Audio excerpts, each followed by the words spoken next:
2 relegations in 3 years, Bournemouth Lions RFC are working their way back to the heights that once were.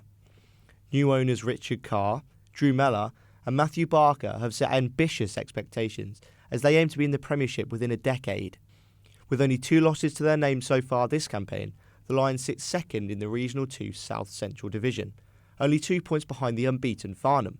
I've been in this club for a long time. I've seen some trying times, some fantastic successful times, and it really feels that we're as though we're sort of at the latter. We're back in sort of a successful groove. If we can keep that momentum going, I don't see why we can't keep that winning run going. Well, I mean, we knew that we had a good core squad.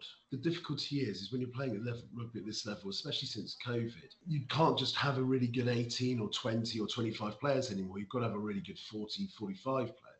Having picked up 14 wins from a possible 16 this season, leaders at the club were realistic with their aspirations going into this campaign, knowing the strength of the teams in the division. We were quite aware that it would be a season of rebuilding. I think we spoke at the start of the season, myself and the coaching team, that a par score would probably be top 5, top 3 would probably exceed our expectations, and if we're honest with ourselves, sort of a miracle season would be where we're even competing. When I was first invited to come back, it was sort of on the understanding that it was kind of like a new broom, that the new owners were coming in and they had a new vision for it.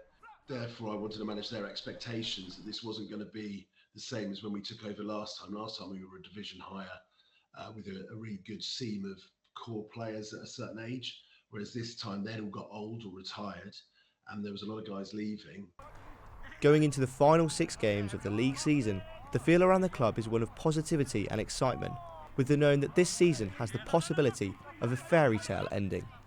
Josh Green, Buzz News.